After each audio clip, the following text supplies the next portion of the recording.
I just begin our workshop by congratulating you? Can I congratulate each and every one of you for the excellent interview that you just had? You did a great job. You did really wonderful. You interviewed with the human resources manager of a company or an organization that you really want to work for. And you came out of that interview feeling good. And you're not the only one who felt good. That HR professional who interviewed you came out of your interview thinking, yes, we have the right candidate. This is the person that I want to recommend to the manager of this position, because this candidate that I just interviewed did a great job of impressing on me that what? Here's where I want you to actually write down for yourselves, and afterwards you can share with us in the chat. For you, success in an interview right now for the type of position that you would like to receive would mean that a human resource professional who had just interviewed you would come out of that interview with you remembering what?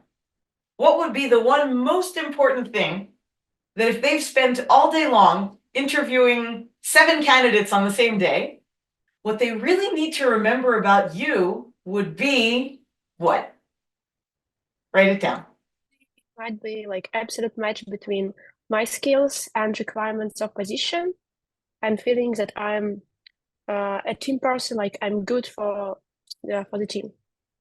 Super, super. Okay, great. Excellent. So being right for the team. Nice. What else are we seeing here? Thank you for that. Sonia, what else do we have here? Easygoing and professional is an interesting combination. Nikita, thank you for that. Okay, so Alex, obviously, ultimately, what we're looking for is the right fit, right? We're looking for the candidate who best fits the company, the specific position within the company. Catherine, yes, passionate about the job. Super. Okay, let's get even more specific. All right, let me ask the question even more specifically. All right, all of the candidates, supposedly, who are being interviewed for this position have the necessary skill sets, right? And hopefully they have the theoretical ability to be a good match for this company and for the position. So when you think about your uniqueness within a pool of relevant candidates, not among people who are not the least bit relevant, when you think about candidates who, like you, have the appropriate education, have the appropriate experience, what would you say is your X factor? What is your special, unique trait or experience or something that sets you apart? And there is, don't worry, there absolutely is. And we're going to think about how to uncover it during this session. What is it that you can say as an expert in this field that not every other person who has that degree, the same degree as you do from university, and maybe some of the same professional experience, what is it about your unique industries that you've worked in, or among people in this field, usually they tend to be in this part of it and you're actually in a different part of it, or maybe it's some unique combination of things that you've done. What can you start to think about in those directions of uniqueness among experts in your field? All right, let's see what you guys have come up with. Super strong motivation, nice. Systematization and high level of responsibility. Okay, Jana, and I guess we'll think about, you know what, can you come off of mute, Jana, and can we use your example for a second? What is your field, Jana? What kind of positions are you interviewing for? Hi, everyone. Thank you, Dafna, for the question. I mean, for example, I'm an economist, and for the last years, I worked as a contract specialist. So as for my skills, my unique things, I mean, for example, I worked in a company for some period of time, and I know I analyze who and what wants to me and on what basis. So maybe if I have time, I can do something in advance for not to lose time, and thus complete tasks in time. Super. Okay. So the issue of being very, very time sensitive and the ability to work within constraints of projects that are very, very time sensitive, for example? Yes. Cool. Okay. And maybe many economists, what field specifically within economy have you worked in? What makes me specific? Like economy is a very, very broad field, right? What kind of economist positions have you held? Okay, I mean, for example, accounts receivable specialist, billing specialist, order management, purchase order, something like that. Great, accounts receivable and billing, super. Okay, that's very helpful. So if Shana is saying that among professionals who are in the accounts receivable and billing space, right? The issue of being very, very punctual, the issue of being able to work within time constraints and always delivering on time, right, is maybe a very important ability. And then, as Shana began, for example, examples, and we'll see throughout this session, examples are super helpful in order to illustrate to our audience, for example, an audience of HR or other interviewers in job interviews, for them to understand what we mean by something, especially when we're communicating interdisciplinarily, right? I'm assuming that the HR professional who would be interviewing Jana wouldn't necessarily be an economist, him or herself, right? So the more accessible she can make her examples to someone who maybe has a background in psychology, in human resources, right? The more they can understand exactly what she means by an accounts receivable position and why being punctual and making sure a project gets completed on time is so crucial within that space, and how she has succeeded in helping the company meet its goals by being punctual in this space as her unique advantage, right? Very nice. Thanks for that example. Okay, let's see what else you guys wrote. Alex, broad-minded, rosh gadol. Nice. Okay, so when we say rosh gadol in Hebrew slang, actually, I wonder whether you mean the same thing as broad-minded. Rosh gadol in Hebrew usually doesn't refer to, say, having a broad perspective or having vast knowledge. Rosh gadol, literally a big head in Hebrew slang, is actually a phrase that means somebody who does above and beyond what the requirement was. Rosh Gadol means to be an initiator, to be someone who sees a situation and takes initiative above and beyond the definition of the call of duty of what their responsibility is, which is a great trait, which is a wonderful trait. So I don't know whether those are maybe two different traits and you possess both of them, and both of them are things that you would emphasize. They're both wonderful. Tell me, Alex, maybe what field are you in and what kind of position are you looking for? No, actually, I work all my life. I worked in a travel business, specifically in luxury travel. But last years, I focused my interest in organizing of company environment, implementing CRMs, implementing databases, and so on. Wow. Now, okay, there's a transition. So I'm in the middle. I'm half like in travel business, half like in operating, and now I'm looking for something in maybe in travel industry, maybe something in organizing of NGO companies. Very interesting. Okay. And would it be that you're showing the connection between those two things, or you kind of keep them as, here are two things that I'm passionate about and two things that I'm skilled with? No, look, right now I'm working for Tag Lead. So it is half travel, half NGO. Excellent. And I see that my skills can be applied in both spheres. Because what I see in NGO, they have lack of organizing, lack of database managing, so I can do my best there and there. Wonderful. So, and when you're in the travel industry, is it also the database management within the travel industry, or do you do something else when you're in the travel industry? Look, I can show the last example. My first here in Israel was Tag Lead partner, American company, and they hired me for a very basic position like travel agent or something like this. But when I started to work, when I saw that they have trouble with customization, with automation of processes, I came and said, look, I can do your processes better. I can manage your databases better. I can suggest improvements. And then I was promoted, and right now I do much more complicated work there, Excellent. plus with a higher salary.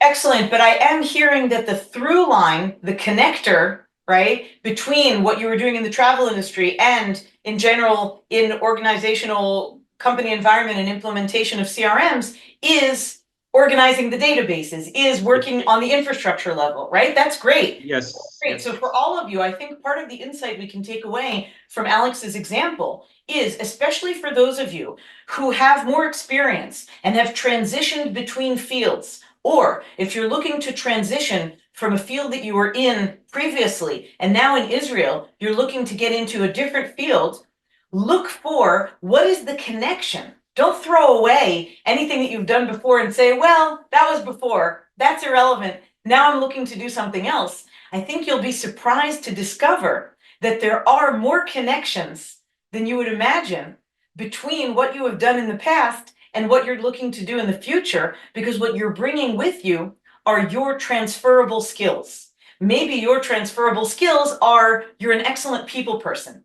And before you were working with your people skills in one industry, and now you're looking to work with them in a different industry. Or maybe like Alex's example, maybe you were using your database organization skills and setting up of CRM skills before for the travel agency, and now you're looking for an ability to apply it in industries other than travel, right? But still that core skill set of sizing up a situation of what's suboptimal about the way an organization has their digital asset platform organized. How can I help them reorganize it and upgrade it significantly? That's independent of which industry it's happening in, right?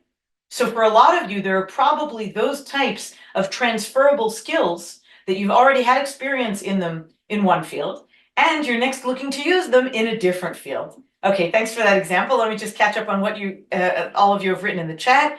Appropriate for colleagues' personalities. Okay, Yulia, that's a great point, that when we're talking about working in small teams, we want to convey a message about I'm a team player, and the ability to say that your personality fits with other people's personalities and is a good match in the team. Look, my tip for all of you would be this: be yourselves in your interview, right? I wouldn't bend over backwards to try to shape and mold myself to be something that I'm not in an interview because I think that that's what they're looking for. First of all, that sounds exhausting to me, even in an interview. But let alone imagine if you actually had to put on an act every day at work of being something that you're not, just to fit into a certain box, right? If you're a good fit, then your personality will shine through to this boss as the right fit, and then it's a win-win. If you're not the right fit, you don't want to be there. If you're not the right fit, it's not good for you either, right? So maybe repackage to yourselves the job interview process is not only about you making a great impression on this person interviewing you, that in fact you're the right candidate for them. It's also about them demonstrating to you, what is the environment? What is this position? What are the conditions? What's the situation? And you're at liberty to choose. You have options, right? I understand and I respect. We all need to make a living. We need to find a job. Absolutely. We need to support ourselves, our families. Very important, right? You guys have all kinds of abilities. You don't necessarily need to say yes to something that you feel is wrong for you, right? You can find something that feels like not only are you right for them, but they're right for you. And yes, sometimes we need to say yes to something temporarily because right now we absolutely must find employment. I respect that. I appreciate that. Each of us needs to make our own decision with regard to that. But in the long run, I'm thinking about our long-term gainful positions that we would like to stay in for some time. I would say that it's absolutely just as much about us looking for the right fit for us as it's them looking for the right fit for them. Okay, Eva, with what you want them to remember is that you're normal. I agree that no employer wants to hire somebody crazy. But I'm sure that beyond just plain normal, you can go way further than that in terms of them being able to appreciate what's unique about your expertise, what you bring to the job, what you bring to the position. No. I am a credit analyst. I was working in the bank, whether to analyze the companies, whether they have enough cash flow to pay the loans.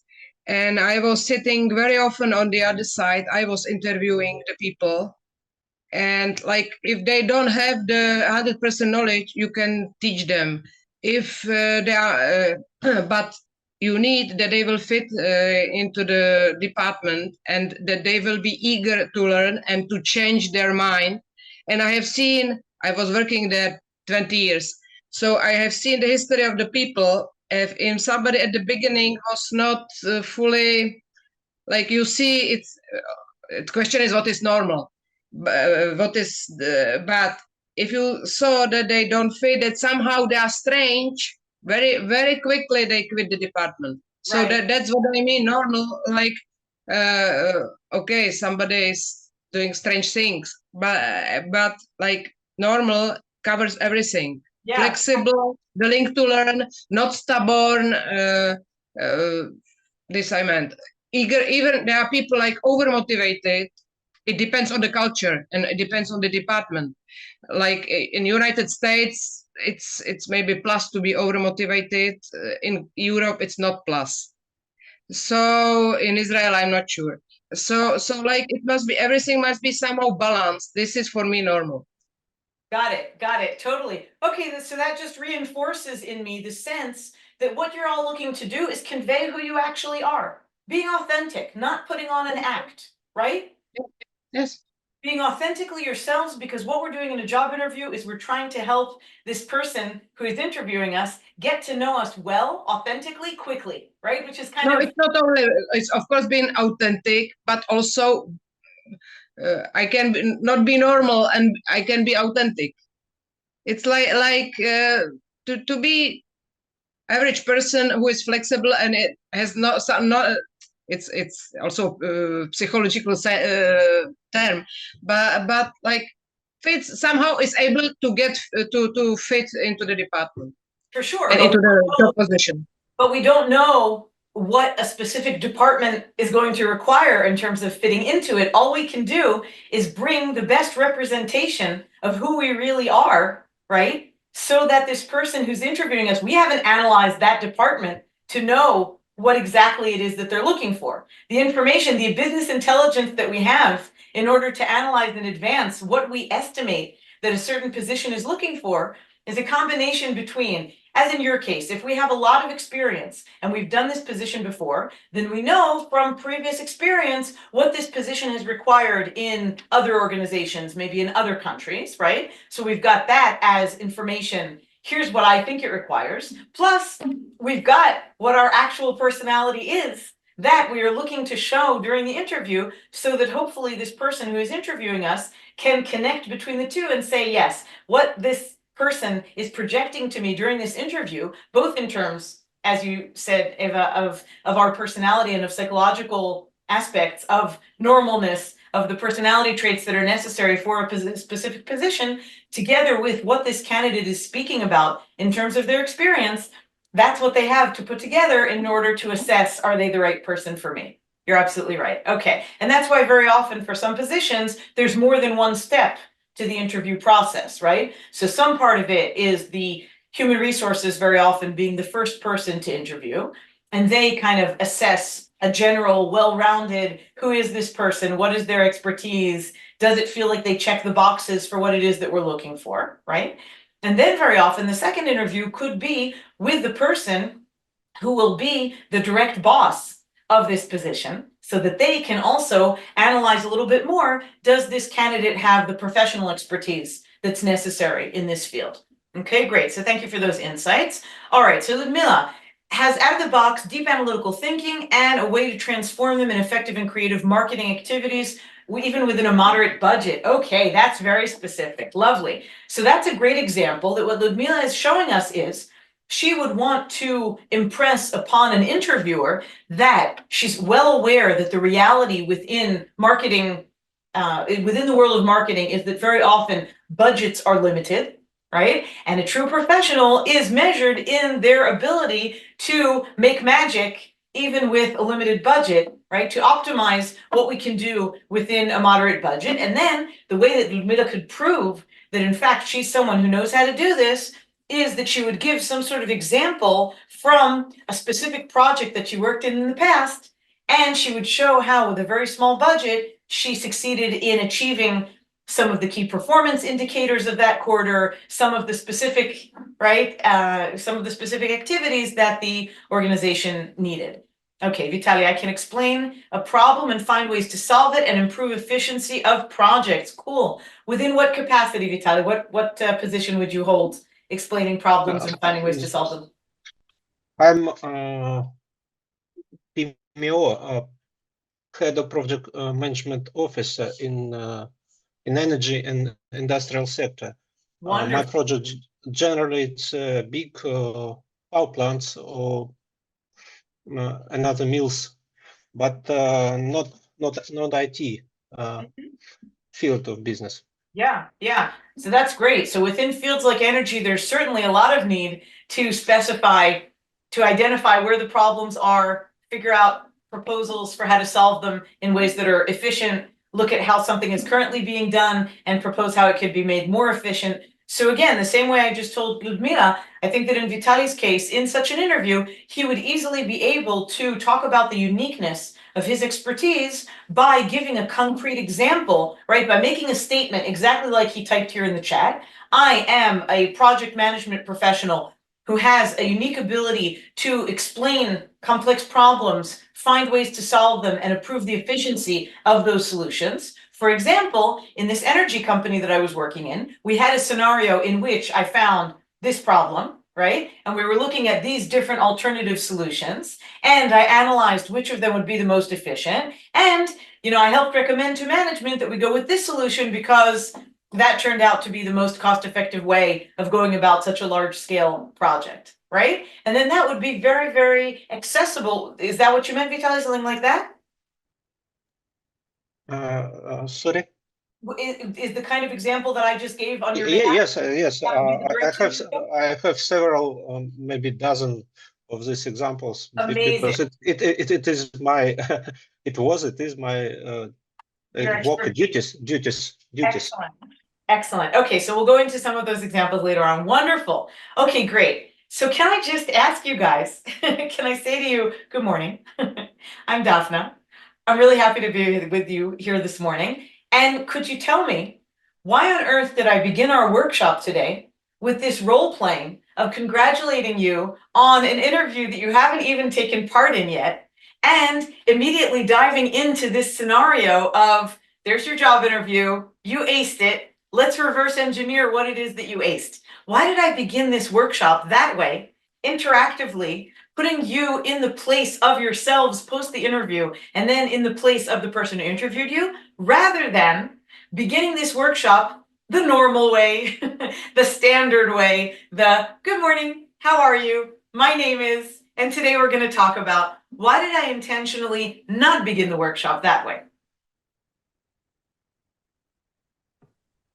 Because we know the best what are our most strong what are our strongest parts, and it was the way not to directly ask us about it, but the way to make us thinking about it and to formulate it ourselves.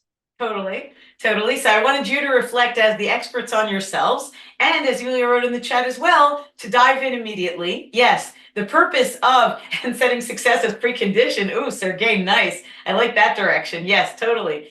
So, and another thought that I had was, the most valuable resource that all of our audiences have when we present to them, right, is their time and their attention, right? We can't, in an interview, we'll be diving in immediately, Nikita, exactly. And that's a scenario in which we don't have control over how the interviewer asks us the questions, right? They're in control of what they want to ask and in what order and how much time they give us to answer before they switch to the next question.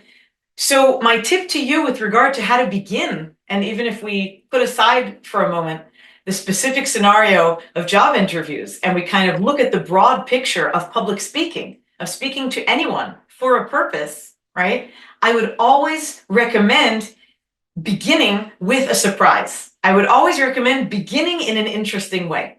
So again, if we put aside for a moment the specific scenario of the job interview, which, as you're all writing here correctly, We don't have control over that situation. We can't lead the process. We can't determine what they ask us, but we can determine how we answer. And for some of the questions, maybe a grabbing opening would be an appropriate response. Maybe sometimes they'll ask you a question that's a broad general question, like, so tell me about, if they give you a question as broad as, tell me about yourself, or tell me about your previous position, or even something more specific like, tell me what you really liked about your previous position, right? That's on some senses specific. On the other hand, that's an opportunity for something quite creative on your part. You could begin an answer to a question like, what did you most like in your previous position with a story? You could begin with something creative. You could begin with, I remember the day that I really knew why I loved being in this field so much. And then you could tell them what happened, right? That's like a grabbing opening. Now, to any of you, if this feels artificial, if this feels TED Talk, if this feels melodramatic and American television, then forget it. It's fine. I don't want you to do anything that is outside of your comfort zone. If you are someone super analytic, super scientific, and storytelling feels for children, then fine, put it aside. And I have a recommendation for you of how you can begin answering something or begin a standalone talk in a way that is super evidence-based. You can start with a fact.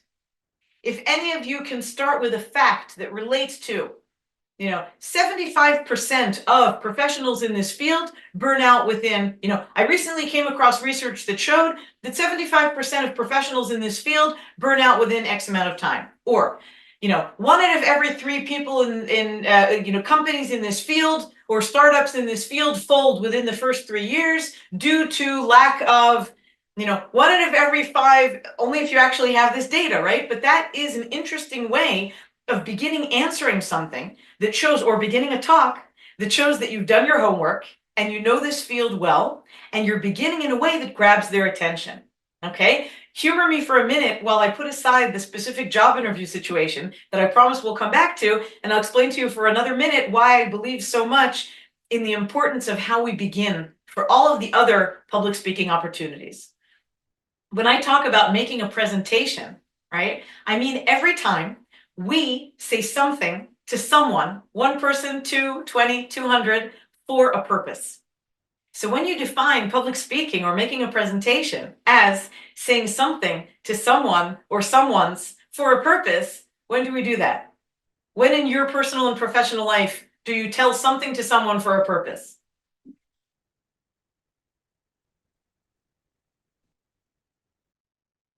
Besides the job interview.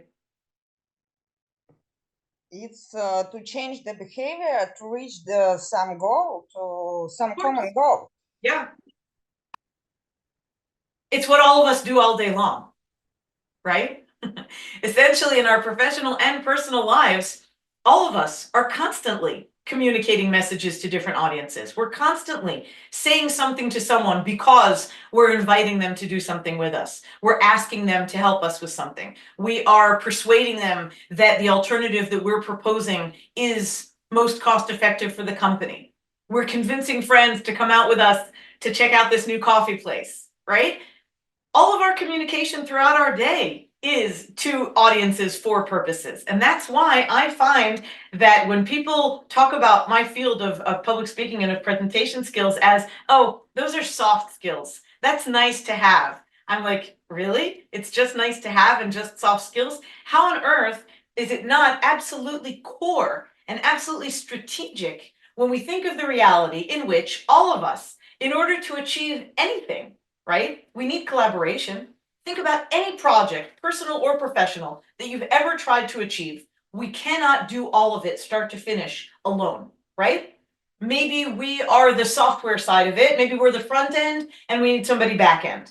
Maybe we're the marketing department and we need finance to approve it. Maybe in our personal life, we're volunteering with a not-for-profit that we identify with, and we are looking for the donors to support a specific project. We always need collaborations. Okay, so how are we, who initiated wanting to do something, going to persuade those people to partner with us? Well, obviously, the only way to persuade them is through clear, impactful messages with which we can tell them, here is how this idea, here's how this project will benefit you, will benefit us collectively, will benefit the organization, will benefit the beneficiaries, right? Okay, this is not news to any of you. Where is the news? Here's my insight for you about communicating with clarity with your different audiences. The gap, mind the gap. If any of you have been on the London Underground and can hear that recording of Mind the Gap, Mind the Gap.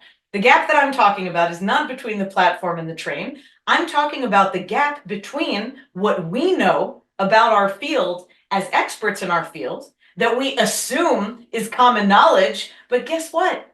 Very often we're communicating with an audience who is of a completely different disciplinary background, and they don't necessarily know the same things that we know. And when we use a term, or we use a concept, or we use an acronym that is very well known to people in our field, if the person that we're saying it to is not from our field, they don't necessarily know what we're talking about, right? And that false assumption of, hey, this is general knowledge, can lead to all kinds of misunderstandings and miscommunication.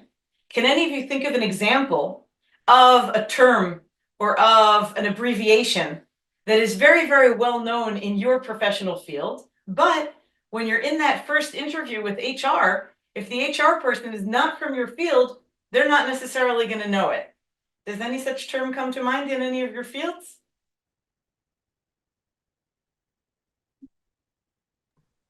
Like Ipsos segmentations, something like that. Absolutely. What is that? Tell us what that is, Ludmila. It's one of the world shared models of brand character segmentation. Okay, so yeah, so you absolutely can't take into consider, you absolutely can't assume that that segmentation, that a specific model for segmentation is something that everybody would know if they're outside of the field. So my tip to you, the conclusion about analyzing whether the specific audience you're presenting to in a job interview or otherwise is of the same disciplinary background as yours or not, is when in doubt, explain. When in doubt, explain instead of making the assumption. If there's an important term that you need to use in order to explain something that you're very good at, something that is an asset of yours, right? And you're saying it to an audience that you're not certain that they know your field well, explain what it means. So anytime you're using an acronym or an abbreviation, just make sure to use the full text as well and spell out what those words refer to, or explain, right? I'm talking about this type of segmentation model. We use it for this, and I'm an expert in this field, and here's how I've used it. Okay, great. So grabbing opening, the way you begin a talk, and again, if we put aside the job interview, once you're hired, and as all of you know from your previous jobs, you will have lots of opportunities to present. And the tools that we're learning today are relevant not only for the job interview, but for all of your opportunities to make presentations to different audiences. Okay, and when I say make presentations, there don't necessarily need to be slides. It could be you presenting to your team at the beginning of the week. What are we doing this week? It could be you presenting something to management about an alternative that you have for how we could be doing things differently. It could be you presenting to clients or to future potential clients. It could be you presenting to colleagues from other departments. Right? There are many, many job scenarios, work world scenarios other than a job interview in which it's important that you can convey messages with clarity. So in all of those cases and in academic conferences, I would always recommend begin with something interesting that is relevant to the topic. Okay, it's not a general icebreaker like when we play a game with children and we begin with, okay, so everybody say your name and the name of an animal that starts with the same letter. I'm not talking about that. I'm saying use something that is very related to your topic as the beginning. It could be a brief story about if you're about to present to clients, right? If you are marketing a product on behalf of a company that you work for, it's very appropriate to begin with a story about how this product has helped a client previously, or a client that had a problem, just like the problems that the people in the room experience, and here's how this product solves that problem. It's a very logical, very engaging way of beginning a sales pitch, for example, right?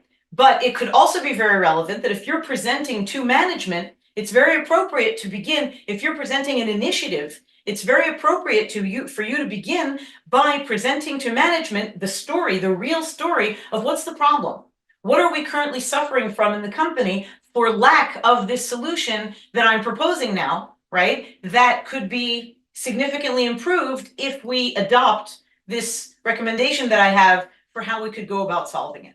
Okay, so my recommendations for how to begin a standalone talk, right, for all of these different audiences would be begin with something creative and interesting that is very, very relevant and on topic. You could look at some TED Talks for examples, right? They always begin with a story or a fact or a rhetorical question that you want the audience just to think about and not necessarily answer, right? What would this company look like if all of us came here only by public transportation and we could eliminate the car park entirely, right? And that sounds like an opening for a talk about the importance of revising the current transportation system of the company, right? So a grabbing opening that is very relevant and very on topic, I would begin with it. Very brief, and it sets the stage for this is going to be relevant, this is going to be about this topic, and here's how I'm going to make it interesting and relevant for you.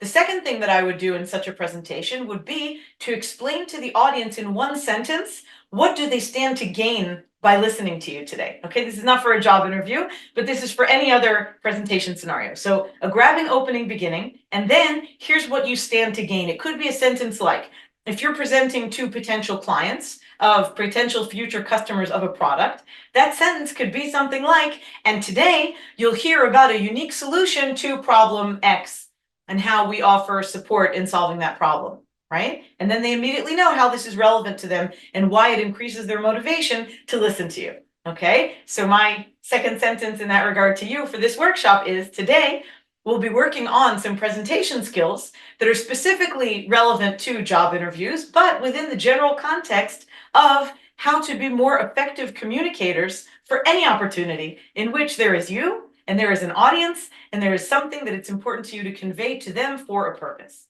So these are practical tools that you can start using at the end of this workshop and forever after for all of your public speaking opportunities. That's the what is it for.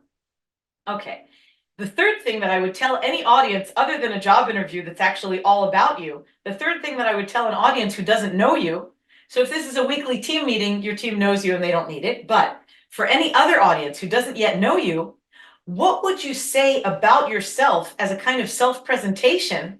What does an audience need to know about you? If you're about to present to potential clients of this company who don't know you yet, or you're new in the company and you're about to present to management and they don't know you yet, or you're about to present to colleagues in different departments and you're new to the company and they don't know you yet, what would you choose to say about yourself, about your background in that context? If you're presenting at a conference and it's not a scenario in which there's a host who said, and now we'll hear from this person and here's their background. If they do that, then obviously you don't need to say anything about yourself because they've just said it, right? But if it's not that situation, what do you need to know about me right now? What should I tell you? You want to hear about my kids? I could tell you. You want to hear about my running hobby? Something that shows that I'm the same type of person? Okay. So something that shows, maybe something that shows that I'm the relevant person for this audience to deliver on what I just promised, right? So in your case, if I just told you that what you're going to benefit from this workshop is learning professional tools for public speaking, then you would expect that I probably know something about public speaking, right? So maybe the most relevant bio sentence that I should share with you is, I have spent the previous 25 years helping researchers in academia and entrepreneurs in the tech ecosystem in all industries sharpen their highest stakes messages. Okay, so if you believe me that that's true, and by all means link up with me in LinkedIn, not only to prove that it's true, but in order for us to be connected, then you will see that in fact, my career has spanned working with startups, working with researchers, working with accelerators, working with all kinds of professionals on how to polish and how to sharpen and how to structure the talks that they deliver when a lot of money is at stake, right? So think Shark Tank, but friendly, That's how I work with startups on pitching to investors. And I don't think that friendly makes it any less effective. I don't think it has to be mean to work. And I work the same way with researchers. Researchers do something very similar to entrepreneurs pitching to investors when they need to present to grant committees and to all kinds of consortia of academia and industry. They have a very brief amount of time in which they need to present to an audience who comes from a different field from theirs what it is that they are expert at. Why are they the right ones to do this project and to justify investing the resources in them? Exactly, Sonia. So years of experience, domain achievements, in a way that is all customized to the audience, in a way that answers the question in the audience's mind. Is this a good use? Again and again, it's about the audience. Is this a good use of my time to listen to this person now on this topic? So we as the speakers can put ourselves in the shoes. That's another reason why the exercise that I did with you at the beginning was put yourselves in the shoes of the HR person who's interviewing you. The more empathic, right? The more empathy you can have for the person who is interviewing you when you prepare in advance, the more you can think, okay, so if I was in place of that interviewer and I was going to be spending a day interviewing multiple candidates for this position, what would I be looking for? What would be the X factor that for me would be the valuable asset to add to my team? What would be some parameters and some experience and some personality traits that I would be looking for, right? As Eva pointed out, what are the things that make a really good professional in a credit analyst, right? What kind of specific traits would I need in order to feel like, okay, this person is who I need for this field? All right. So in talks in general that you're preparing, I would start with a relevant surprise that gets them into the topic, and then a statement about what they stand to gain, and then a statement about why you're the right one to guide them through it. And finally, the last thing that I would include in any kind of talk that you're the one who is structuring and you're the one in charge of delivering would be like a table of contents. Even if there aren't slides, you could still say a statement of table of contents. You could say, and today we're going to be talking about the A, B, and C of this topic. And already that helps orientate the audience. Where are we going with this thing, right? It decreases the uncertainty. Audiences know how much time is blocked off in their calendar for this meeting, right? But they don't know what the internal logic and the internal structure of this talk is going to be, or this workshop or this meeting. So when you decrease their uncertainty by telling them it'll have 3 main sections, especially if there are 3, everybody can remember 3 really easily, right? If there are 15 sections, good luck to the audience. If you have 75 different topics you want to talk about, be kind to your audience and cluster those 75 topics into 3 buckets, 5 buckets. Otherwise, they're hopeless. They're not going to be able to follow so many sub, right?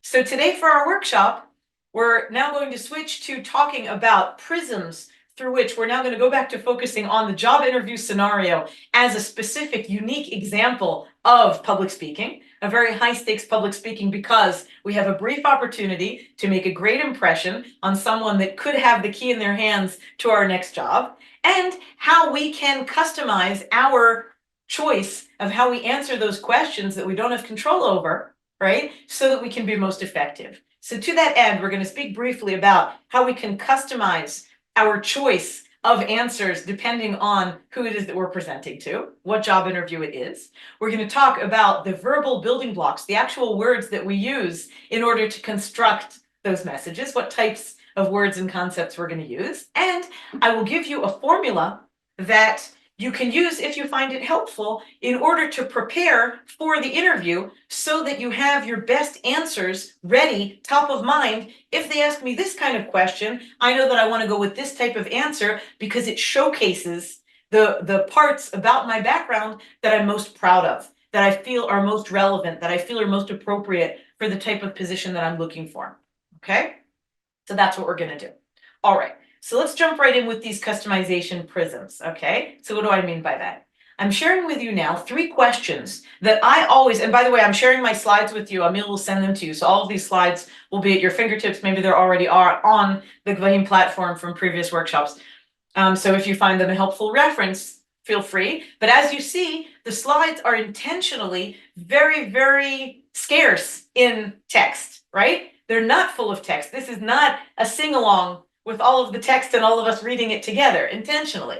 When you make a presentation to an audience, you are the main vehicle for delivering the information, not the slides, right? The slides are hopefully a helpful visual aid in order to support the audience's understanding and memory and complement what they're listening to you say with what they're looking at, right? That's why the slides are so minimalist in the amount of content in them. I would say, I would recommend, apropos of what we were speaking about before, of presentations that you make to different audiences, I would create a dichotomy between presentations in person, and we could say that Zoom is like in person, where you are the main vehicle for delivering the information, versus the cases in which you send a presentation to an audience who does not have the benefit of listening to you speak it, right? In those cases, when you're actually sending something, obviously a slide that only has a title and a little bit of visualization is probably insufficient. And in those cases, when you're sending it, a to send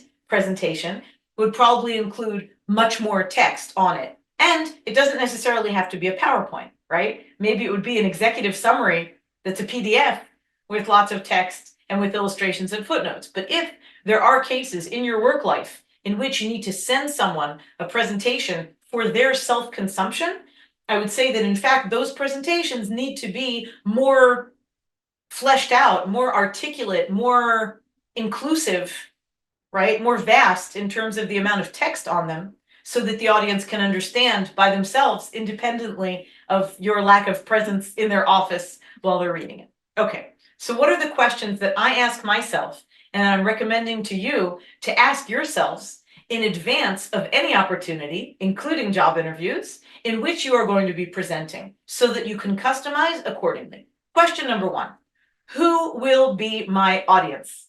Very important. Let's go specifically to the example of the job interview. If you know that you're interviewing now to become an economist, to become a credit analyst, to become a project manager, to become a marketing expert, right? What difference does it make who you're going to be interviewing with in a specific interview? It's not like you're going to lie to one person and tell the truth to another. What's going to be different if you know who it is that you're interviewing with in a given interview? What can you think of that would be different? What would you do differently? How would you prepare differently in case A versus in case B? If you knew here you're going to be interviewing with, think of two most different people that could be interviewing you, or companies or organizations that you could be interviewing for. What would that lead you to do differently because of that difference? What do you think? Would be different questions in the end. Like I would ask different questions. You yourself would ask different questions. Very possibly, Sonia. Do you have an example of which two audiences of interviewers you would ask different questions? Sure. For example, when I'm talking with a team lead, I would ask what does they think about perfect candidate, how they would, what metrics, what KPIs they would think of my work, how they think I would be, like perfect candidate would be in 6 months, in 1 year. And when I'm talking with a person who like on the same level, like my potential colleague, I would ask about their experience, what they like and dislike in their job, what they appreciate in their potential colleagues, for example. Super.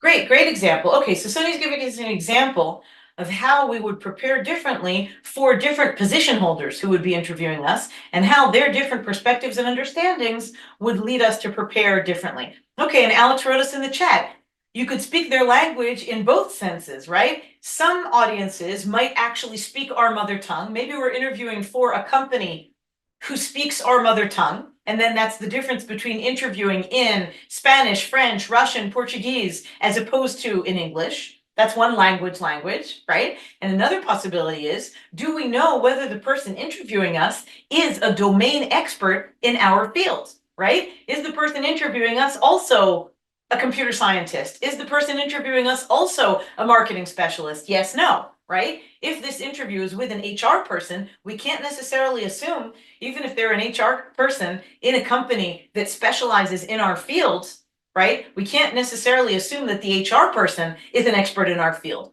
So when in doubt, I would begin by not assuming that they're an expert in our field, and I would see from their types of questions and answers how they're handling our responses about our topic, and then you can see how expert they are in your field, and you could see whether they understand the terms that you're talking about or whether you need to explain them. Great, okay. And this also applies not only for job interviews, but for any public you're going to be presenting to. The more business intelligence you can do in advance to find out what is the level of knowledge in this audience, right, in my field. You're going to a conference and you're going to be representing the company.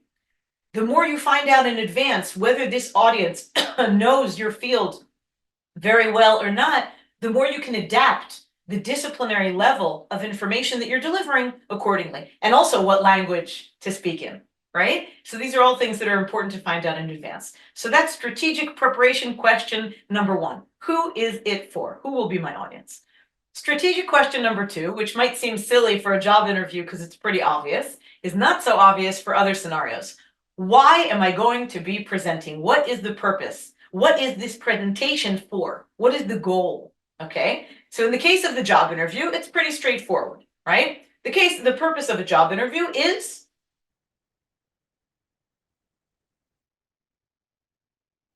Getting a job. yeah, okay, to get the job, to make a great impression on them, for you to be able to assess, is this the right position for you, right? It's a two-way street, like a date, right?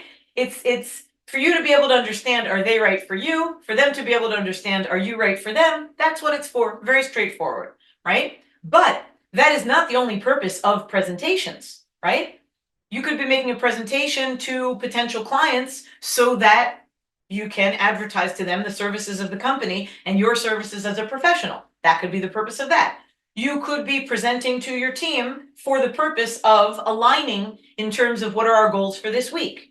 You could be presenting to management for a multitude of purposes. Maybe you're presenting to tell them about a problem that they need to address. Maybe you're presenting to them an alternative initiative that you have for how to do something better. The important thing here is that you as the presenter and the audience are aligned in terms of why are we in this room together today? Because otherwise it's very frustrating. If the speaker comes to speak and thinks that the reason they were invited and approved time with this audience was for one reason, and the audience sitting there thinks that they're about to receive a presentation for a different reason, that creates unpleasant friction, right? Imagine startups coming to an event that they were invited to, that they were told it's a startup event. And as far as they're concerned, that means they're getting the opportunity to pitch to investors. So they prepare pitches and they're all ready to get up on stage and present to would-be investors who are looking to include new startups in their portfolio. And they get to their event and it turns out that it's a networking event for everybody in the ecosystem to get to know one another.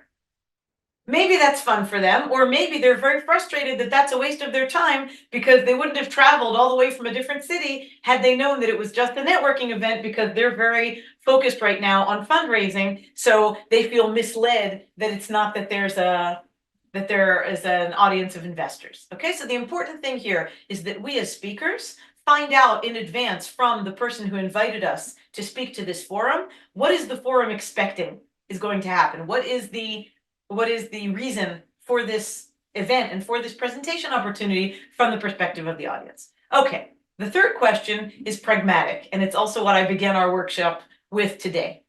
Nobody is going to remember everything, right? We are bombarded with information and with messages all day long. We must prioritize. The audience is not going to remember everything that we tell them. So the more we can customize who is it for and what is it for, even in a job interview, the more we can try to analyze, okay, so this company, we looked at the job description, it sounded like they were looking for this. From what I can see on their website, they are a company that prioritizes this, this, and this. These are the types of projects that they do. This is what's important to them. So given all of this information about this company and this position that I've analyzed, it seems to me like what I can really emphasize to them about myself, back to the first question that we were working on, right, is that I am the kind of professional that they're looking for thanks to my expertise in this, thanks to the fact that this is very important to me. right? That's thanks to my background that includes that I've done this, this, and this. Okay, it all needs to come into alignment. All right, so those are the prisms that I recommend that we use to customize how we prepare. All right, now what can we do with these insights?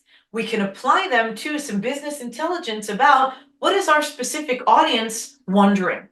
What is our audience wondering? All right, now each of you think for a moment. In previous job interviews that you've held in the position that you're looking for, what kind of questions do you tend to get asked in job interviews? You've been to job interviews before. What do you get asked? What is your audience of interviewers wondering about you as a candidate? They've received your CV. Relevant experience. Relevant experience above all, absolutely. Okay, so they want to know what you've already done and how that can serve to make you a great professional who already knows what to do for them. What else are they wondering? The way how you solve typical working problems. Absolutely. Okay, so they want to know how you solve the typical things that come up every day in this position. What else do you get asked? How do you Excellent. collaborate with a team? How do you work with a team? So all of those people skills, absolutely. What else? Will my culture meet their culture? Yeah. Is it a good fit culturally as well, and in all kinds of senses culturally? Maybe the match with the keywords and the key things in the job description. Yeah. Do you check all the boxes in terms of, yeah, that goes back to the point about professional experience. Absolutely. Yeah. They're probably wondering what makes you unique among professionals in your field, right? Because they have all kinds of candidates. So what's your forte, right? What makes you qualified in terms of your experience? How do you deal with pressure, conflict, right? What's your motivation? Where do you see yourself 5 years from now? Right? What did you particularly like or what did you particularly dislike about your previous job? Right? Are you a team player? How will you fit into the team that we've got here? Right? All of those types of questions. One caveat, which I'm sure you'll discuss further with your Gvahim HR consultants, the issue of previous employers, right? And things like what did you like or dislike about a previous job? One thing I would be very careful about, it's totally legitimate to say what you didn't like about a previous job. I wouldn't say horrible things about a previous boss, even if they were horrible. And the reason for that is that it makes a current employer nervous that if you're dissing a previous boss, then, oh, this is a person that after they work for me, this is how they're going to be talking about me to the next employer, right? So you need to find a way. You're all professionals and you're all adults. You need to find a way. And it's very, very legitimate and appropriate in your particular cases. If you're looking for your first job in Israel, that's a very natural, what could be more logical than looking for a new job when you've changed countries. But if you've already worked somewhere in Israel and either you decided that that wasn't the right place for you, or they decided that they were looking for somebody else, that's totally legitimate. It does not mean anything horrible about you. Hi, Ava, startup. Nice to see you. And then if you decide that you're ready to move on to something else, then that's totally fine. And it's just a question of, if you get a sensitive question like, I see that you changed jobs quickly between this one and that one, right? Why did that happen? Instead of saying that boss was a complete idiot, right? You could totally phrase it something more along the lines of, it turned out that the expectations of what this job's responsibilities were not aligned with what I was looking for. And you could give an example, right? When I went into that job, I thought that what I was going to be doing every day was A, B, and C, and it turned out that it was actually D, E, and F, and that was less what I was inclined towards doing. Super legitimate, and without, throwing mud at anybody in particular, right? Okay, so what do we do with these questions? Once we have an understanding of what the audience might be wondering about me, then these are the types of questions that we might be preparing ourselves for, right? And it's not only these. It might be questions like, how have you improved some of your skills recently? What have you learned this year? If you want to demonstrate, if you're using a statement about, I'm a lifelong learner, or I'm someone who learns new skills quickly, right? Then maybe you could give an example about what you've improved recently. Have you done some online courses? Have you done some, right? What have you done to broaden your professional development in recent years? You could talk about that. or when they ask you about strengths and weaknesses, right? That's another one I always loved. I'm being cynical. It's part of my motivation maybe to be self-employed. When they ask you, what are your weaknesses, right? Then it's always that question of, oh, I'm a perfectionist. I always do everything so perfect. It's just unbearable, right? I work so hard to do everything exactly just so. You could honestly, I think that what I did in my previous positions as an employee, I think that I honestly said something like that one of my weaknesses was that I'm very, very sensitive, and therefore that I get offended very easily, right? Which is totally the reason why I'm not in politics. I don't think I could last there for a day. But I think that I said something like so what do I do to mitigate the risk of the fact that that's my weakness, that I take things very much to heart? You know, I try not to respond immediately when somebody says something that I feel like I take offense. I try to take some time and excuse myself and take a couple minutes to think it through and kind of separate between the personal and professional. And that's something that I've learned is a tool that I can use to deal with the fact that I'm very sensitive and vulnerable in that regard to people's comments sometimes, and that therefore it's a little bit difficult for me sometimes to receive criticism, right? So I think that when we talk about a weakness, this is also a great example if you receive a question about how do you deal with failure, right? And here are parentheses about learning from failure as opposed to it crashing us.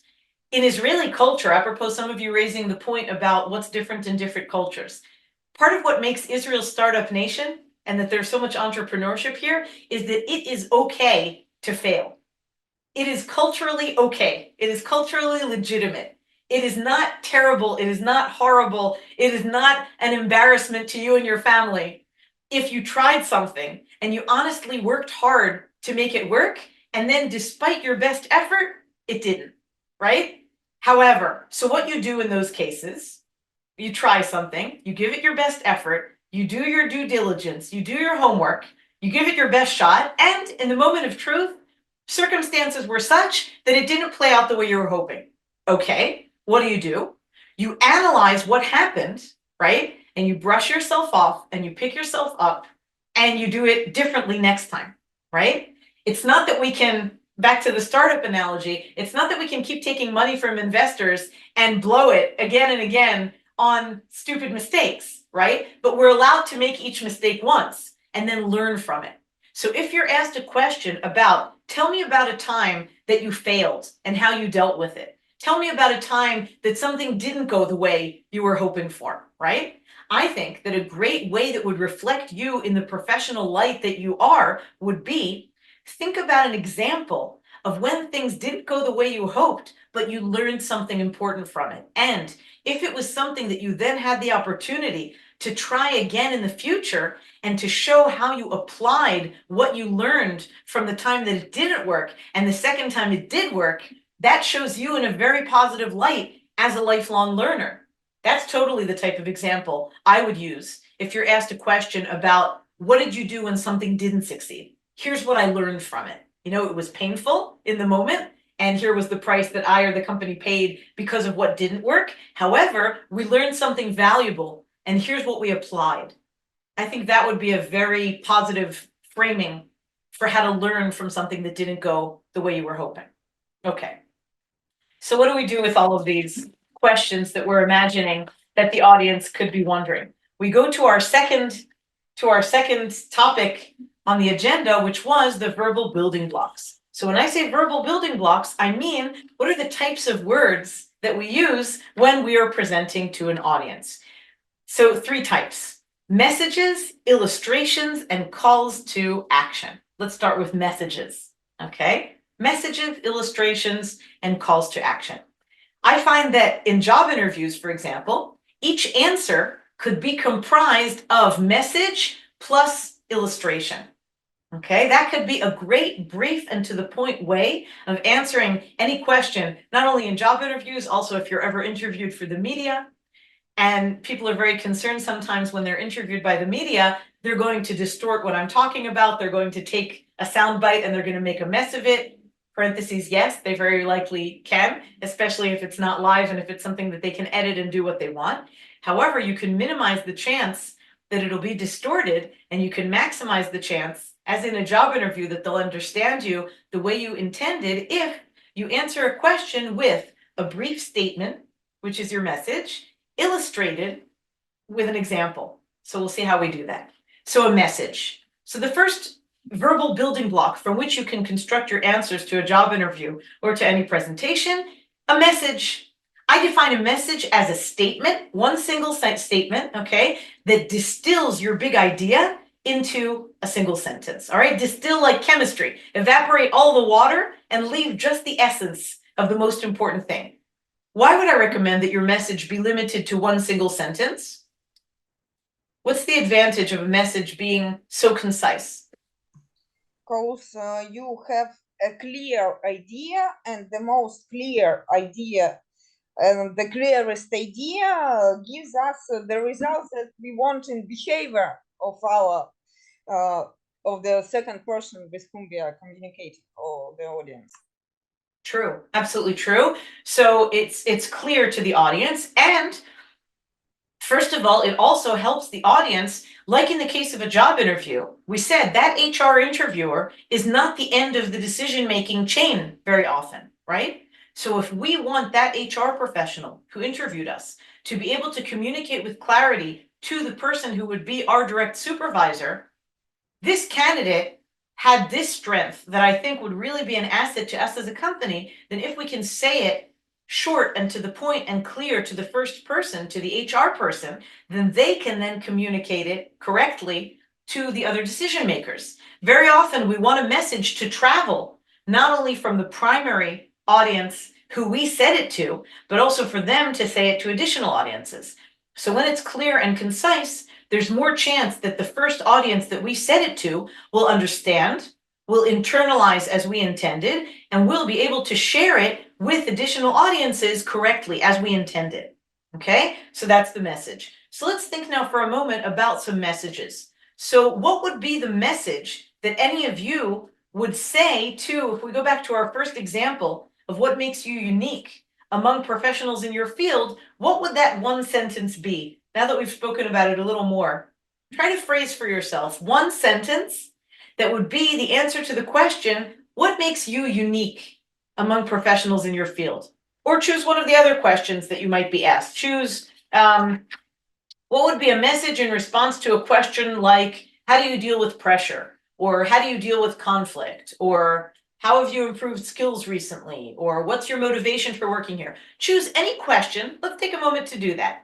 Choose any question that you have been asked before in a job interview. Okay, think about that one question. Here's a question that I'm being asked, and here is a one-sentence statement that I would respond to that question. Do that for a moment. Choose any question that you've been asked or that you're likely to be asked, and answer it with one sentence. And that sentence is your answer. Hi.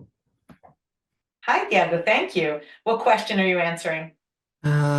Like sometimes they ask, what do you see yourself like in a few years in this position in the company? Again? Sometimes they ask like, what do you see yourself in this position in a few years? Why do you see yourself in this position? Okay. No, not why, is what do you see yourself in this position in a few years? Like, what do you think you will be in like in 4 years time? Oh, where do you see yourself a few years from now? Like, what's your longer term vision? Yeah, great. Okay, great. How do you answer that question? So I will answer like, I want to see, I want to be seen as someone that will achieve many project goals and lead to client satisfactions, and also someone as a mentor to others and the company. Oh, nice combination. All right. So there was one statement in which Thiago was talking both about how he would like to feel satisfied in his own professional fulfillment, as well as mentoring future generations of professionals in this field, correct? Lovely, great combination. That's a great statement. Thank you for that. Okay, meanwhile, we're enjoying Sergey's humor in the chat. Wow, Sergey, you got to teach us. How do you make a line through in a chat? I didn't know that was possible. Love it. All right, so how do you deal with pressure? I do not collapse on the floor and sob for hours. I just persevere and keep working. Okay, so that's a statement. That's a statement. I am someone that when I'm under pressure, I'm someone that perseveres and keeps working despite the pressure. That's one possibility of a statement. Another possibility of a statement about pressure could be, maybe you're the type of person who knows how to take the pressuring situation and divide it into pieces. And is there anything that you can allocate? Again, in Israeli culture, you're allowed to ask for help. You're allowed to collaborate. You're allowed to, put up a flag and say to your boss, listen, among all of these things that are going on, let's be realistic. If we need to prioritize. If we need to get this project done within the next 24 hours, I alone am not going to be able to complete all of these things, right? It's not just a question of whether you collapse on the floor and sob or not. It's also a pragmatic question of the meaning of pressure versus meeting deadlines. Are you someone who says, that's it, I'm on this, I've got it? So what Sergey is saying, I'm on it. I know what I can handle. I'm gonna soldier on through this and I can get this done, right? That's what this kind of message means to me. Maybe somebody else would say, when I'm under pressure, I know to ask for help with the parts that I need, or I know how to put up a flag to my boss and say, listen, let's be realistic, right? I need you to help me prioritize what of all of these things needs to get done when, okay? And then I will be able to achieve this much of it within this time, right? There are all different ways of dealing with pressure, but Sergey's choice here is saying, I persevere and keep working until I get the task done. Okay. And Maxim is saying, what makes you unique? I can imagine any business process I work with immediately based on voice explanation without any schemes, offer relevant recommendation, and predict risks as a business analyst. Okay, so this sounds like what makes you unique is that, are you saying that you're an end-to-end business analyst? That you've got the control of the entire process? It sounds like maybe there are some business analysts that focus on a specific stage of a process, and that what you're conveying here is that you're kind of an end-to-end analyst, that you take care of the entire process, start to finish. That's what that kind of message sounds to me, right? That's a great message. Okay, super. All right, so these were two great examples, and we'll move on, and you'll all have opportunities to come up with your messages in response to a specific question. So thanks already for that. Let me give you the other two building blocks that we're talking about. So if the first building block was the message, okay, Nikita, what makes you unique? Every time you deal with problems you never meet. Meaning that you're good with new problems, that you are unafraid of meeting new problems and dealing with them. The fact that every time, each project you come across problems that are new. Yeah, I just don't know how to solve. I have like less expertise, and that's why I love my job, because Wonderful. I'm dealing and you have to think all the time. Excellent, excellent. That's what I love about constantly working with new researchers and entrepreneurs in fields that I know nothing about. It's always learning, it's always fresh, right? And it requires us to always be on our toes and to learn new things. Lovely. Okay, so Nikita's message there is what makes him unique is that he's constantly encountering new problems and challenges and constantly looking for new solutions, and that invigorates him. Very nice. Okay, so if now we're clear on what a message is, all of those were messages. I am a professional who loves to do this. I am someone who finds this and this interesting. I am someone who knows how to do this. I am someone who specializes in this. These are messages. Okay, now what do we do with those messages? For all of you that gave your examples of messages, that would be the beginning of your answer to an interview question. That would be the first part of it. The second part of it would be prove it. Prove it. If you just made a grand sweeping promise, I am someone who can do X, prove it. How do you prove it? By means of an illustration. And when I say illustration here, I'm not talking about design on a slide. I'm talking about with your words. Now, how do we illustrate with words? When I say illustration with words, I mean a couple of different possibilities, and maybe you have more. These are my suggestions. I mean, first of all, with stories. And here I want to recommend to you the following golden recommendation, I think. You already all have a CV document, correct? Maybe even a few different versions. And that's what you send very often to the potential employers in order for them to screen the candidates and decide who they're inviting for an interview, right? Great. In addition to the CV document, I want to recommend to you to create another document, not to send, but for you. I want to recommend to you to make a list of your best stories. Make an actual written document, don't send it to them, and don't bring it with you to your interview, but it's something for you at home to remind yourself of your best examples. Because sometimes in the moment, especially if we're a bit under pressure or stressed, we don't remember what was a great example of what we're talking about. We know that we're great at X, but in the moment, in the pressure, we don't necessarily remember that time that there was the conference and this supplier didn't deliver whatever, and we managed to really quickly come up with an alternative, and we did a great job. So my recommendation to each and every one of us is sit down with yourself when you have time and start thinking about all of the different times in all of your different positions. Maybe it'll help you to look at your CV so that you're looking at the different positions that you did, and try to remember which were the days when on your way home from work, you couldn't wait to call your spouse, your parent, your friend, and tell them, wow, I did great today. All of those days that you were most proud, all of those days that you know that you aced it, and that you know that you were in your element and at your best, right? Because of doing this, because of solving a problem for a client and having a really good feeling about it, because of getting a well-deserved promotion because your boss saw how much you were contributing to the company, because of the time that you managed to help a client not go bankrupt because you helped them analyze how they were bleeding money from somewhere, and you helped them understand how if they only made this change, that would be a strategic game changer for them, right? So again and again, I really stress, I can't impress upon you enough how much I think this will help you. If you sit and make an organized list, you don't need to write out the whole story. It's enough if you write for yourself the time when this, this conference, and then you can kind of cross-reference for yourself, what is it a great example of?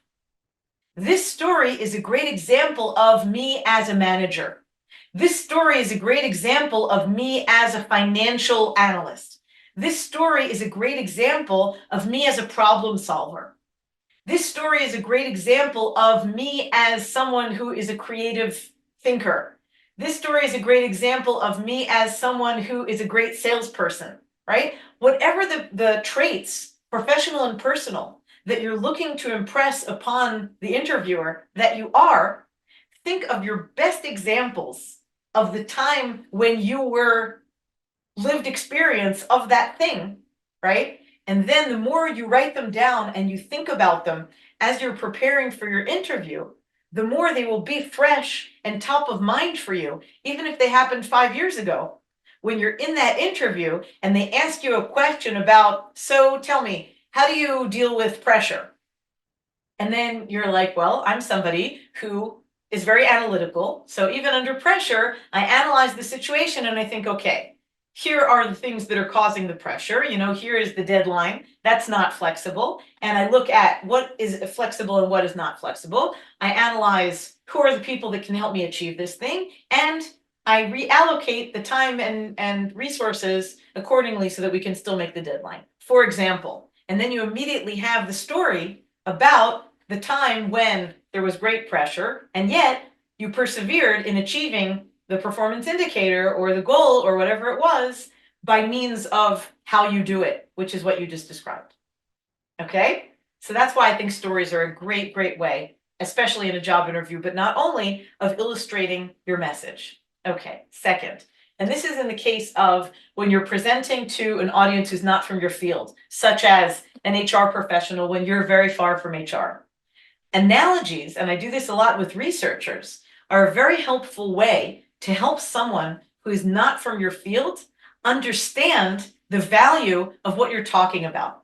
And what do I mean by analogy? If you're talking about a complex procedure in your field, if you can isolate what is the mechanism? What is the mechanism that makes this thing work, right? And then think of what other field in everyday life that this person that you're presenting to is familiar with uses a similar mechanism. Okay, I'll give you an example from researchers that I've worked with. And meanwhile, maybe some of you have some ideas of what's a good analogy in your field that can help somebody not from your field understand what you're talking about. I remember the first time I was working with some plant biologists, okay? And they were saying to me that what they do is they edit the DNA of plants. And I said, you do what? And they said, yeah, we can change the DNA, we can change the genetic code of plants. And I was like, okay, what does that even mean? They said, okay, what do you know how to edit? And they knew that I'm a person who works with people and with texts. And they said, okay, you know how to edit a Word document, correct? Correct. Great. So we know how to look at the DNA of plants the same way you look at a Word document. We see letters of the DNA, and we know how to isolate the specific section that's in charge of a specific characteristic of the plant, how green it is, how much it can fight off pests, how it uses water, whatever, right? So we know how to locate the specific section of the text. And then just like you do when you're editing a Word document, we can cut, we can copy, we can paste. That's what we know how to do with the DNA of plants, right? Blew my brain.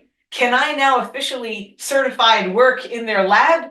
Hell no. However, can I peripherally wrap my brain a little bit more around their process of what they do in their lab? A little more, right?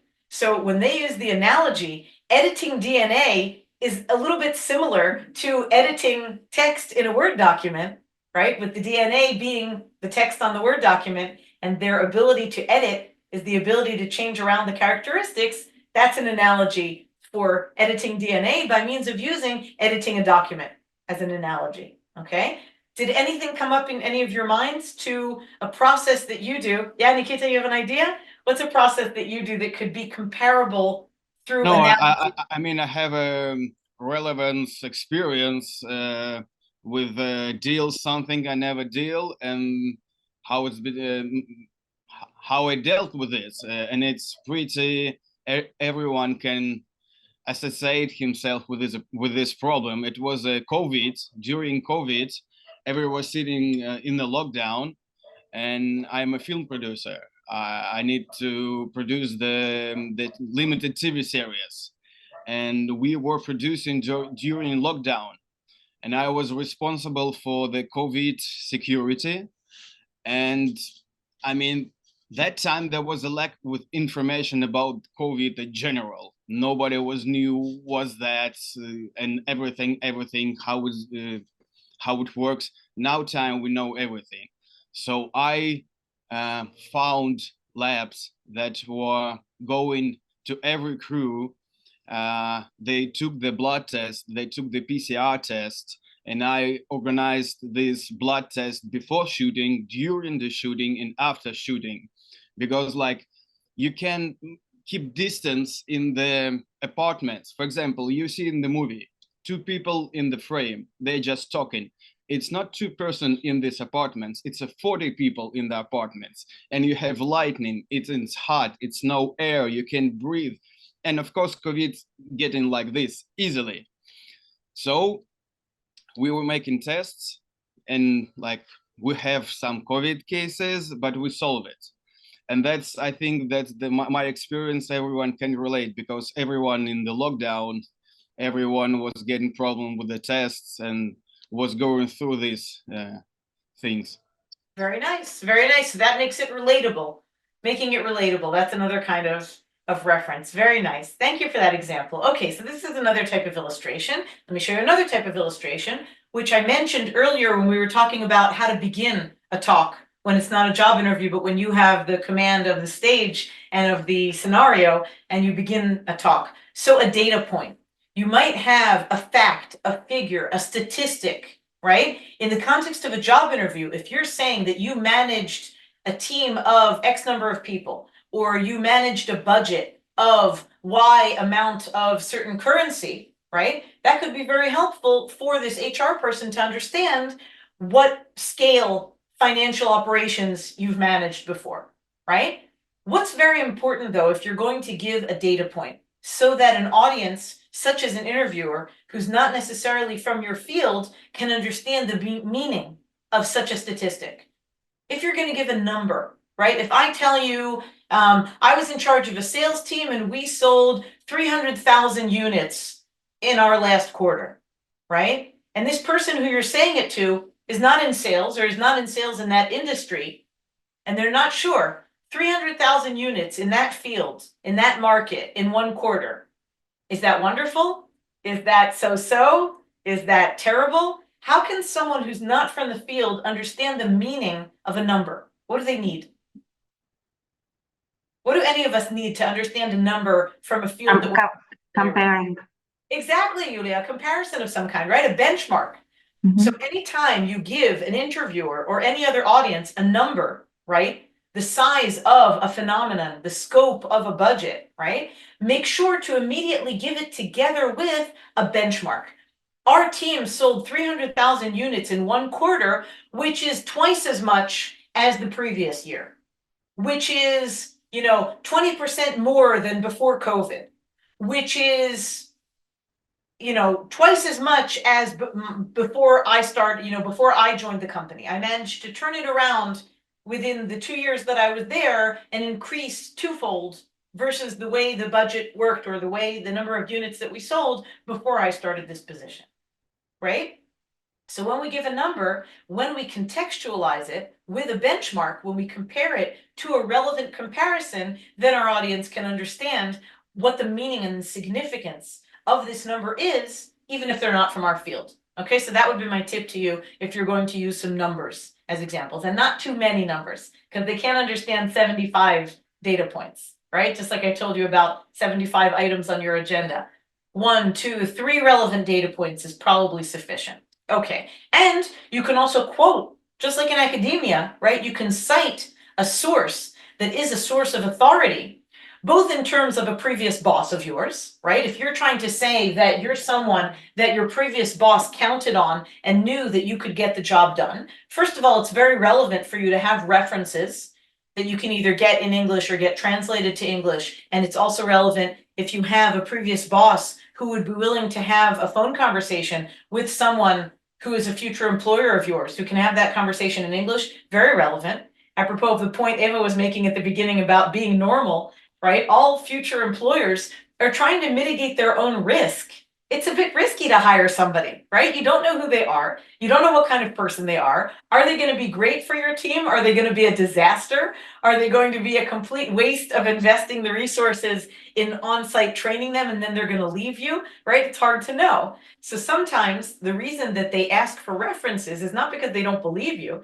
It's because they're trying to mitigate their own risk by saying, okay, I just spoke to their previous employer who said, this is a great person. You would be lucky to work with this person. I was sorry when they moved to Israel and I lost them, right? Because it would have been great for me to continue working with them. They're a fantastic employee. So I would only give references of somebody that would sing your praises, right? I would give references of somebody that you can count on, that they really enjoyed working with you and you trust them, that it's important to them that you succeed in the future and that they would say good things about you to a future employer.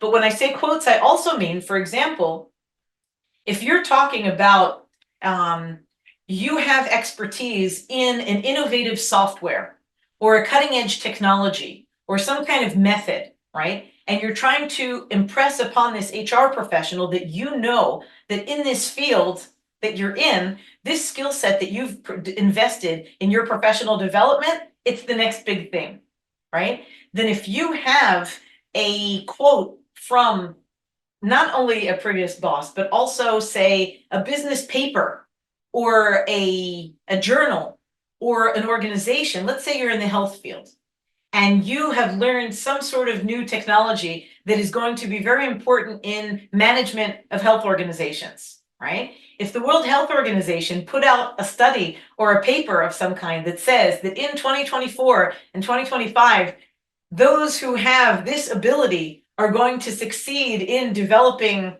future medical devices because they're going to be able to meet the regulation necessary in order to acquire FDA approval, right? And you are someone who has undergone that training, that's very valuable. And it's not you who says it's very valuable, it's the FDA who says it's very valuable, right? So you can also quote entities, bodies, organizations, professionals who are acceptable authorities in the field, right? If you're a financial professional and the World Bank, right, or the European Union, or whoever the relevant entity is that says that this is going to be a big trend in the coming years, or a big need in the coming quarters, right? Or if there's new regulation that is going to require institutions to make changes to the way they run their financial operations, or the way they run their data management, or right, if you're in GDPR, or then if you quote the source that says that this is going to be a big need,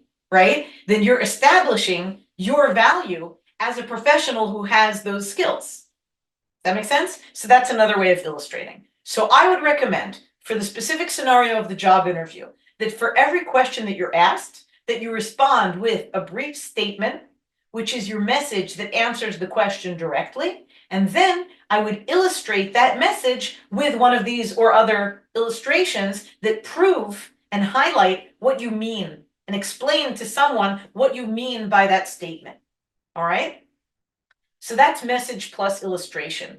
Now, one more thing that I would use, the third building block, the third verbal building block that I would use in the case of not a job interview, but other scenarios, when you're making those 5, 10, 15-minute standalone presentations to management, to your team, to colleagues, to clients, to future clients, I would always end.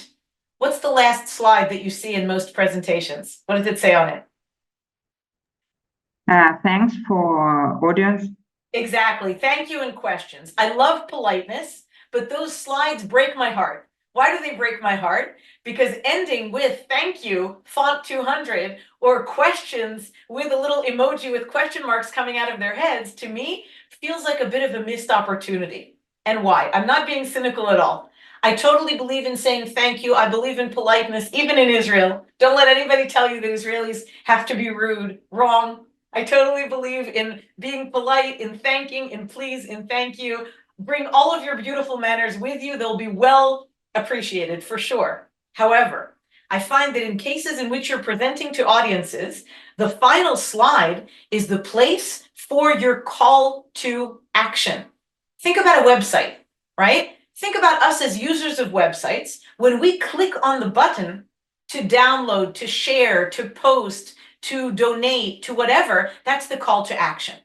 So when we've presented to an audience, and again, this is apart from the job interview, I'll tell you in a moment what my recommendation is for the equivalent of a call to action of a job interview, and then we'll spend the rest of our minutes on the formula that I have for you to work on preparing your answers. So in another scenario, not a job interview, I find that the most appropriate call to action, think about strategic question number 2. What was it for? When you think about what was it for?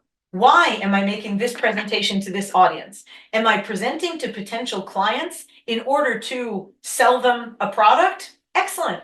Then the call to action slide is, if you find this product appropriate for what you're looking for, here's how you can contact me for a demo. Here's how you can download the specifications. Here's how you can contact our sales department. Here's how you can whatever.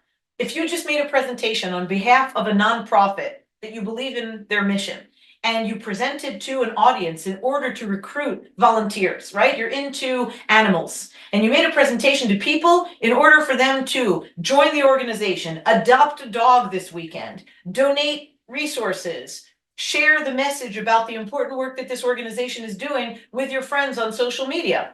All of those are your calls to action. Share, donate, join us, come here at this time, submit your application, right? So for all the other scenarios other than a job interview, I would say end your presentation with an explicit call to action that invites the audience to take a step in the direction of what you've just proposed. If they're interested, they'll do it. If they're not interested, then fine, it's not for them, and that's okay too. But at least there's clarity that whoever is interested, here's what to do as next steps. Now, for the specific scenario of the job interview, what do I recommend in terms of a call to action? So at the end of the interview, it's not that I'm saying, even in Israel, right, that the call to action is, so if you feel like it was a great interview, you should say to the interviewer, so hire me. Did I get the job, right? No, I wouldn't do that, even in Israel. However, what I would do, if you had a good feeling that this interview went well, that what they're proposing is aligned with what you're looking for, that you feel like what they're offering is what you're interested in and that this is a good match, I absolutely would, at the very end, when the interviewer very often will ask you something like, so, do you have any questions for me, right? I would make a brief statement, something like, well, actually, what you've just described to me during this interview sounds very much like what I'm looking for, and I would be interested in receiving an offer about this position. Could you tell me what are the next steps of the process? Could you tell me when you expect to hire someone? You know, what kind of time frame are we talking about? Could you tell me what are the next steps? What is this interviewing process? You know, what does the continuation of the hiring process include? I would ask something that actually implies that you're interested. I think that's how I would end it from my end in terms of expressing that I'm interested and thanking them for the interview. And I would ask a follow-up question about what comes next in the process as a way of showing that I'm serious. And in some cases, it might be appropriate to write a letter. I don't know if you have this person's contact details, but you could potentially later that day or the next day, just write a thank you. You could write, thank you for the interview. I had, you know, a good experience meeting you and I appreciate your time and I look forward to hearing from you. Just that once briefly, politely, seems to me to be a professional way of expressing that you were interested, potentially with follow-up if there's any follow-up, such as, would you like me to send you my references? You know, would you like to see my online portfolio in the case that any of you have projects that are online that you could showcase something of your work? For all of you, I would make sure that you have professional looking LinkedIn profiles updated with your information. That's probably somewhere that they looked even in advance of the interview, that kind of thing. Okay, let's get to the formula. So as I promised you, I want to show you a formula, the interviewing prep and delivery formula that I wanted to recommend that if you find it helpful, this is something that you could potentially use in order to take everything that we've just been talking about and kind of bring it together in the form of when you're practicing and preparing for a job interview, you could role play with a partner, with a friend, with a family member, such that they're asking you the questions. You give them a list of questions that you think you're likely to be asked during a job interview, and then you practice giving the answers that you've prepared of a message plus an illustration, so that you go into that job interview feeling more confident that if they ask you a question of this type, this is the kind of answer that you prepared for it because you feel like it showcases the best of your experience in a way that is relevant to that question. All right, here's the overview of the formula, and then we'll dive into it and you guys can try it on your own. All right, so very simple process, very straightforward. Let's start on the left, right? So you start with a likely question. We spoke about those questions that you're likely to be asked, and you can add to that list whatever. I would do this process for each question. Okay, one question at a time. So let's say that you're first working on the question, you know, why do you want to work here? What's your motivation? Or what are your strengths? Or what are your weaknesses and how do you mitigate them at the workplace? Or how have you dealt with a difficult situation at work? Or what did you most like or most dislike about your previous job? Or, right, what makes you unique in the workplace? Any question that you think is very likely that you'll be asked at a job interview, I would practice preparing a question and an answer and an illustration for it. So here's the idea. Let's work on the question, what makes you unique? Okay, because that's invariably some form of that is going to come up. It's going to be something about what are your strengths, what are your unique strengths, what sets you apart from other professionals in this field, right? Something like that, because they're interviewing many candidates who have more or less the same skill sets. So it's very much about what makes you stand out among other candidates in this field, right? Let's work on that question right now, just for the purpose of the exercise. What makes you unique professionally? So let's say that's the question that we chose. That's step number one. The question that we're working on right now is what makes you unique professionally. All right, step number two, brainstorm. This is for you to brainstorm so that you don't have a messy brainstorming session in the job interview. So that in the job interview, you have organized, well thought through, well articulated answers at home in advance, balagan, right? It can be a mess. No judgment, no prioritization, no rhyme or reason. So let me show you how you could do step number two effectively. Let's say that you had all the time in the world and not just the 15 minutes that we have left to the workshop. Let's say that you had endless time on your hands and you're sitting in a room with a pad of paper and a pen, and the only task that you have in the world is starting to populate bullet points, each bullet point with one element that comes to your mind when you think about what are the pieces to the answer to the question, what makes you unique professionally?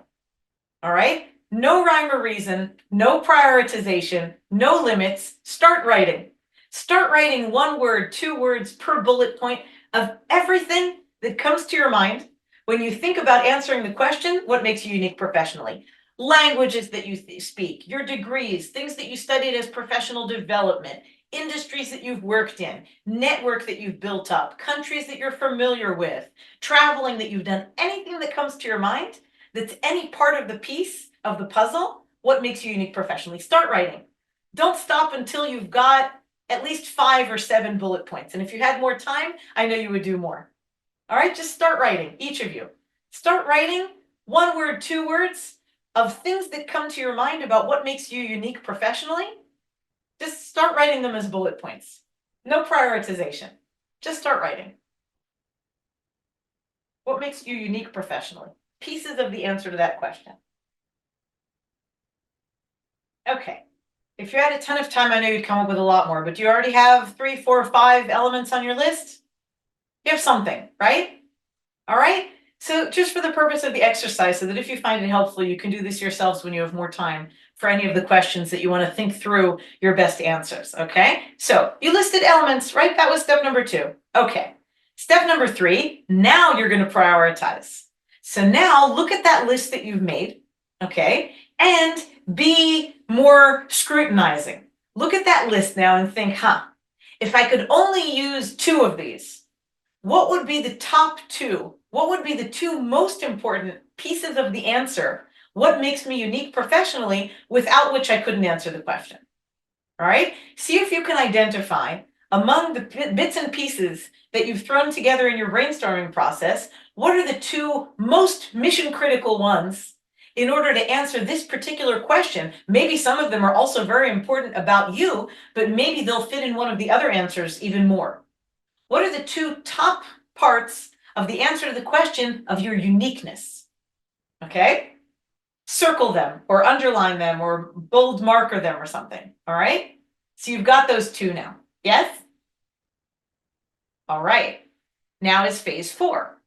Take those 2 elements and connect them into a message.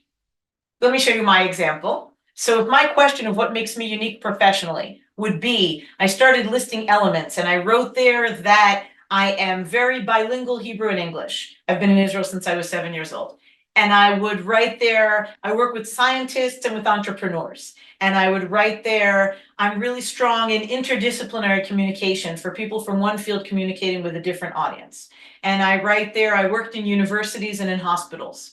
And I write there, I worked in public relations and in donor cultivation type of organizations. Okay, great. Now I prioritize. What are the 2 most important elements that not everybody else can say that I can say in that regard? If I was, let's say I was interviewing, and all of this is of course through a prism of thinking about a specific position that I'm interviewing for, right? Let's say I was interviewing for a position of spokesperson of Hebrew University or of the Technion, right? Which is probably, if I was going to go in-house, that would probably be the type of position that would be appropriate for my skills, would be being the spokesperson of a scientific organization.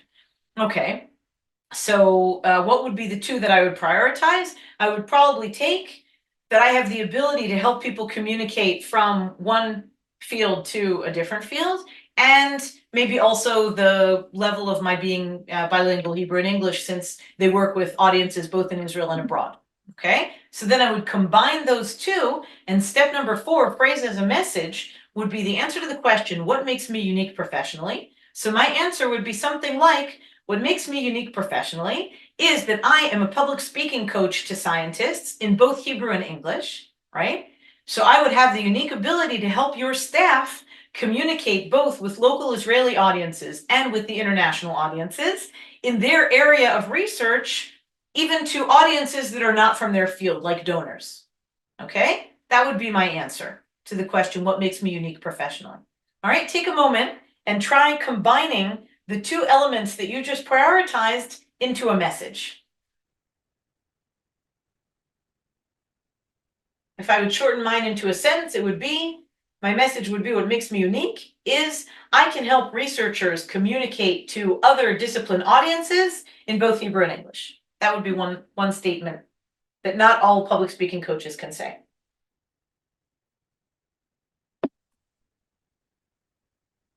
All right, take a moment and turn those two elements into a message, into a statement. All right, Alex, my vast experience in travel industry combined with my technical skills make me unique for your travel tech company. Exactly. Okay, so it's the combination of travel industry insights together with technical skills. All right, and then in the illustration, which is the last point, we'll see which travel industry experience and which technical skills. Okay, Maxim, you're asking 2 items into one message, combine them or separate. I would recommend combining them. I would recommend, I mean, this is individual, and it could be that in your case, it makes sense to do one main skill that sets you apart and is unique, but I would say that you want to be able to take the possibility of taking 2 elements that you came up with as mission critical to the position that you're interviewing for and combine them into a single message. Would anybody else like to either type their chat or say it, their message that you came up with? Did anyone else come up with one sentence of, here's a message that defines what's unique about me in the space that I operate? What'd you come up with? Mine's a bit longer than a sentence, but Okay. Yes, Diego, please. I wrote it down. Okay. You wrote it in the chat. 4 years of experience as a project manager in high tech, successfully managed over 14 project radar installations in airports across Brazil, 2 years experience as a developer, and I believe I can be a great bridge between management and development team. Okay, so this is a lot of information and it's very interesting. When I say turn it into a 1-sentence message, I think that what I would take of all of this would be something like, as someone who has managed over 14 radar installation projects in airports across Brazil, right? I'm imagining that you're interviewing for a position in which this particular very niche, very specific expertise, right? I'm not saying that negatively, that's amazing. I'm sure there are very few people who can say that they've installed radars in airports, right? That's a very, very unique skill set. So I'm guessing that that's a unique skill set that's very relevant either for other airports that require installation of radars. And as you know, we don't have so many airports around here, but maybe it's relevant expertise in radar installation, and maybe there are other types of companies and not just airports and other types of institutions that need this radar expertise, right? If I want to just focus on the project management, how can I? Maybe. So if now I'm understanding from your conclusion, I could be a great bridge between management and a developing team. If that's the issue, right? If that's what you're saying is unique, right? Then you could say across 14 projects, right, that I managed in Brazil, I was always the link between management and the development team in my capacity as project manager, right? You know, I did it specifically in projects of radar installations in airports. However, I know that this is a transferable skill, right? That this ability to be the connecting link who understands management's priorities and understands development teams' needs for specifications. I'm the translator. In all of these projects, I was always the translator between what management needs and what the development team needs in terms of instruction. Okay. Right, and then you could give the example in your illustration of radar installations in airports. Okay, great. Thank you. Super duper. Okay, so let me show all of you the final link of the process. So after you've just come up with great messages, then is the time to illustrate. So maybe let's work back from Thiago's example, right? So if Thiago just gave us his message about, I am a project manager who knows how to be the link between management and the development team, right? That's his statement. That's what makes him unique professionally. Then in the final step, the illustration, right? For example, across 14 projects that I managed in airports across Brazil, right? In radar installations at airports, I was always the link between management and the development teams. And then Thiago could actually give a concrete example, like dive in, zoom into one of these projects and show us, what does that mean? What does that mean? That there would have been a misunderstanding between management and the development team, and thanks to your understanding both sides, here's how you bridged between them. I would give a concrete example of what that looks like to bridge between management and a development team. You know, management defined do this, and the development team didn't understand what do this meant, right? So then you interpreted and broke down for them into specifications. Here's what management means when they say do this, such that the development team could successfully meet the specification within the time frame. Something like that kind of example. Terrific. So for each of you, remember that I recommended to you a little while ago, make a list of your best stories, right? Here's where you use them. When I say illustrate, I mean, for example, pull up your best story, and this is for you to practice at home, right? In advance of the interview. If you go through this sequence in your mind and on your paper or on your computer, you go through this sequence, okay, if they ask me this question, then what are the elements that are pieces of that answer? Okay, and then how do I prioritize which of those pieces belong in this answer? What's the statement that I come up with? And how can I illustrate that statement? Then the end result, the deliverable that you will have for yourself is, hello Nikita's cat, what you will have, cool stuff going on in people's houses in parallel. So what you will have as the result of your analysis process is you will have a list of questions that you're likely to be asked, with a list of here are your statements that are your answers to that question, illustrated with your best examples of what you mean by that statement. Does that make sense? Okay, so this is the process that I would recommend to all of you. And I want to invite all of you, where's my call to action? My call to action to you would be absolutely reach out on LinkedIn and let's link up. Don't worry, it's going to be okay. Even in the current professional climate, we need you. We're glad you're here. You have unique expertise. You're not competing against veteran Israelis that all know each other and have all been together since kindergarten, because you're not applying for positions of Hebrew language professor yet. If you want to do that, take a little more time. You'll improve your Hebrew, and then you can do that too. You're already bringing unique advantages that somebody who has always lived in Israel and has never worked or lived in a different climate doesn't have, that you do have. You know markets, and you know scale, and you know professions that people here don't. And that's what you're bringing. And that's the uniqueness and all kinds of specific advantages that you have. So you're going to find the right employer and the right profession and the right position, and then you're going to contribute very significantly to the Israeli market, to the global economy, to Israel in a way that we really need. So thank you so much for being here and for making the brave step of coming. My parents took that step for me many, many years ago when I was a child, and I'm very grateful to them. So for those of you with children and for your future children, you're making it easier for them. You're doing the brave thing that they're going to benefit from already, I can tell you. And you're going to find it. You're going to find it. So just like anything else that you're strategic about preparing for, I think that if you spend the time preparing strategically for your interview in terms of thinking about who it's for, what it's for, and how you are going to present the specific examples of the expertise that you have in context, it'll help you arrive at your next job interview feeling more confident, feeling like you have the right examples top of mind and ready for you. And you're very welcome to write me and tell me how it goes. I'd love to receive feedback on whether this process actually helps you. I hope that it does. Feel free to take or leave anything that does help you. B'hatzlacha. Good luck. Shavua tov. It should be a good week of good news for everyone. Be well.